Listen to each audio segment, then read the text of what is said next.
The roar of glory. The Jaguar C-Type legend. Dawn breaks slowly over the Circuit de la Sarthe. The morning mist clings to empty grandstands like memories of yesterday's thunder. In the silence, you can almost hear the ghosts of racing engines that once shattered this peaceful French countryside with their mechanical fury. There, in the shadow of the old pits, sits a shape under weathered canvas. A mechanic approaches, his footsteps echoing on wet concrete. With reverent hands, he pulls back the cover, revealing curves that seem to flow like liquid mercury in the pale morning light. This is a Jaguar C-Type, racing number 18. Its aluminum body bears the scars of battle, stone chips from the Mulsanne Strait, oil stains that tell stories of midnight pit stops, and a patina that only comes from dancing with death at 150 miles per hour. The mechanic turns the key. The XK engine coughs once, twice, then settles into that distinctive inline-six rhythm, a sound that once made grown men weep with joy and terror.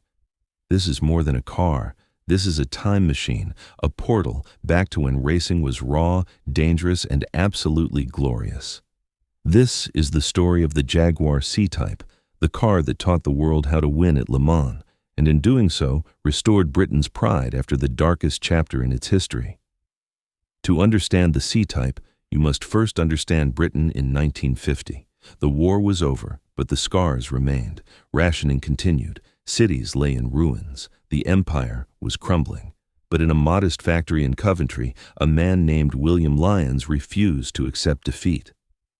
Lyons had built Jaguar from nothing, literally starting with motorcycle sidecars in a small garage.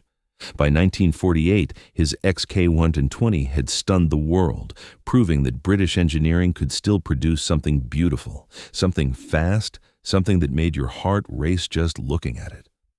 But Lyons wanted more than road car success. He wanted to prove British superiority where it mattered most, on the racing circuits of Europe. And for that, he needed something the XK120 could never be, a purpose-built racing machine. Enter William Heynes, Jaguar's brilliant chief engineer, and Malcolm Sayer, an aerodynamicist who had spent the war designing aircraft. Together, this trio would create something that would change motorsport forever. The brief was simple. Take everything good about the XK120, strip away everything unnecessary, and create a car that could win Le Mans. They called it the C-Type. C for competition. But it would become so much more than that.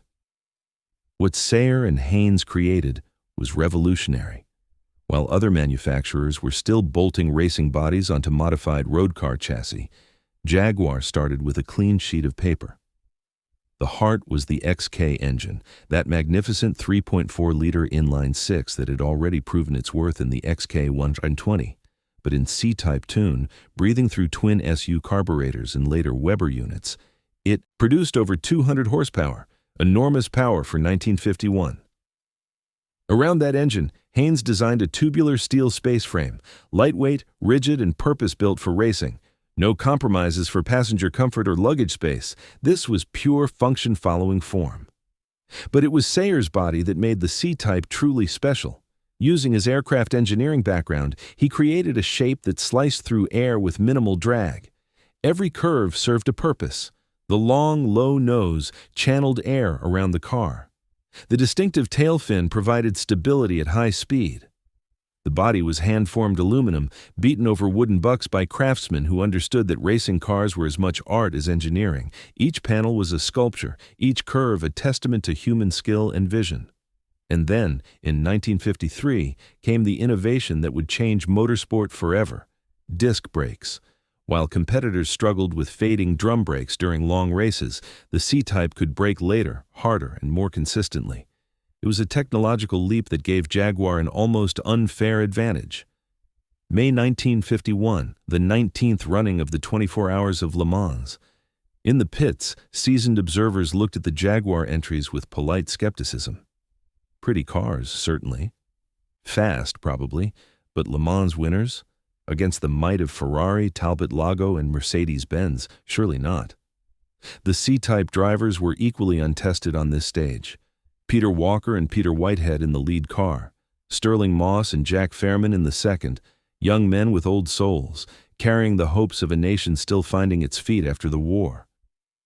When the flag dropped at 4 p.m. on Saturday, May 26th, the C-Types didn't just compete, they dominated. Walker and Whitehead's car led from early in the race, its XK engine singing that distinctive six-cylinder song down the Mulsanne Straight at speeds that made spectators hold their breath. Through the night, as rain fell and visibility dropped to mere yards, the C-Type proved its worth. While other cars succumbed to mechanical failures or driver exhaustion, the Jaguar pressed on, its disc brakes providing confidence in the treacherous conditions. Sunday afternoon, 4 p.m.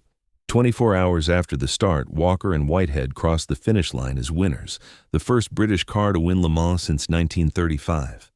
The crowd erupted. Back in Britain, a nation starved for good news celebrated as if they had won the World Cup. But this was just the beginning. To drive a C-Type is to understand what racing was like when men were gladiators and cars were their chariots. Slide behind the wheel, if you can call it that, and you're practically lying down, your legs stretched out toward pedals that require real strength to operate. There's no roof, no windows, no protection from the elements except your leather helmet and goggles. Turn the key, and the XK engine explodes to life just inches from your right elbow. The sound is intoxicating, not the muffled rumble of a modern car, but pure mechanical music, every explosion in every cylinder audible and distinct. Engage first gear with a solid mechanical click, release the clutch, and the C-Type leaps forward like a hunting cat. The steering wheel, large and thin, transmits every nuance of the road surface directly to your hands. No power assistance, no electronic aids, just you, the machine, and physics. At speed, the wind becomes a living thing, pressing against your helmet, making your eyes water behind the goggles. The engine note rises to a crescendo as you approach the red line, then drops to a lower register as you grab the next gear. Every shift is an event, every corner a negotiation between man and machine. The smell is unforgettable. Hot oil, burning rubber, the distinctive aroma of Castrol R racing lubricant that clung to everything in those days. Your legs feel the heat radiating from the exhaust pipes. Your hands feel every vibration through the steering wheel. This isn't transportation. This is pure, undiluted automotive passion. After the disappointment of 1952, when aerodynamic experiments and cooling problems cost Jaguar dearly, the team returned to Le Mans in 1953 with something to prove and the revolutionary disc brakes to help them prove it. The night before the race, in a hotel bar in Le Mans, Duncan Hamilton and Tony Rolt celebrated what they assumed would be their last evening as racing drivers.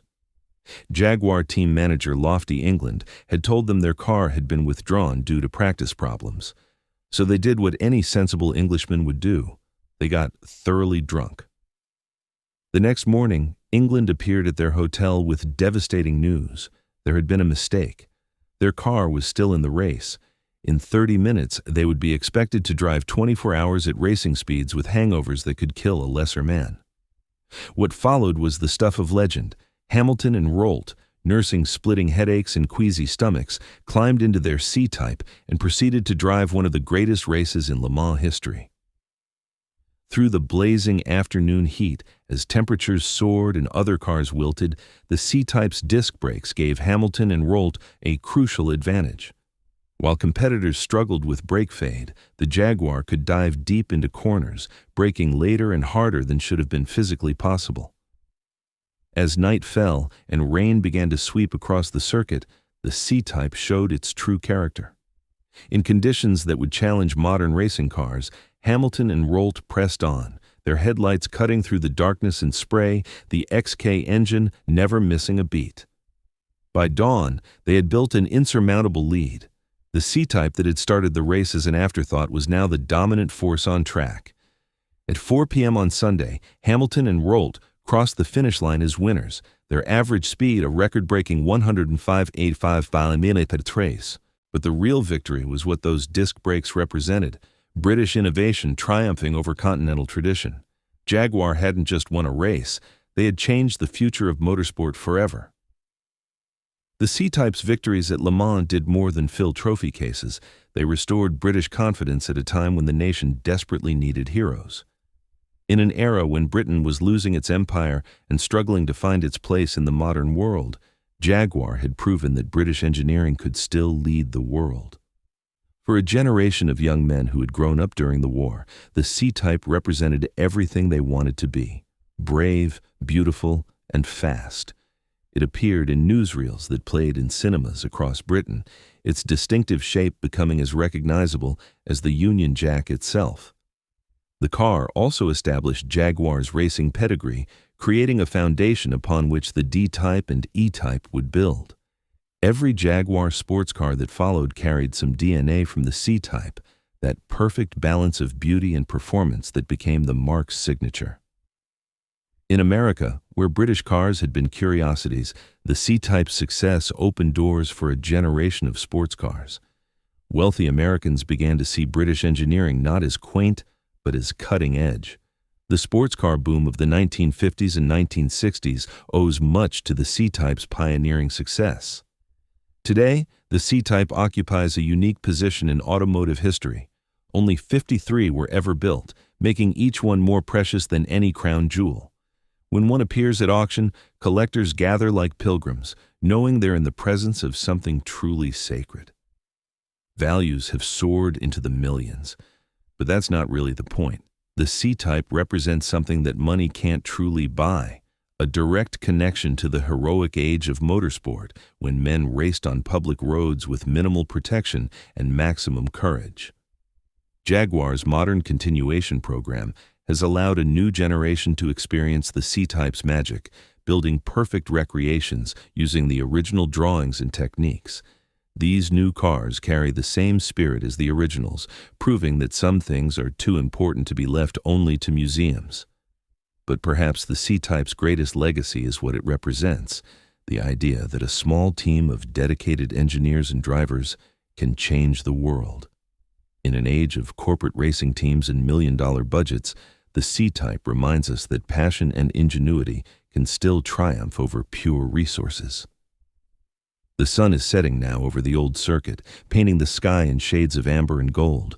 Our C-Type sits quietly in the pits, its engine ticking as it cools, each metallic sound a small percussion in the evening symphony. Look at those curves, still perfect after 7 decades. Run your hand along the aluminum body, and you can feel the hammer marks of the craftsman who shaped it. This isn't just a car, it's a sculpture, a work of art, that happened to be capable of 150 miles per hour. The men who created the C-Type are mostly gone now: Lyons, Heynes, Sarthe, and the drivers who made it famous. But their legacy lives on in every curve of this aluminum body, in every note of the XK engine song, in every memory of that glorious era when racing was pure and heroes were human. The C-Type taught us that engineering excellence and aesthetic beauty aren't mutually exclusive. They're partners in a dance that creates something greater than the sum of its parts. It showed us that a small nation with big dreams could still lead the world, that innovation matters more than tradition, and that sometimes the most beautiful things are also the fastest. As the last light fades from the sky, the C-Type seems to glow with its own inner light, the accumulated radiance of all those moments of glory, all those victories, all those times when it carried British hopes to triumph on the world's greatest racing stage. This is more than automotive history. This is the story of human ambition made manifest in aluminum and steel, of dreams that refused to be limited by reality, of a time when cars were built not just to transport us, but to transport us to glory. The engine gives one final tick as it settles into silence, but the legend roars on forever.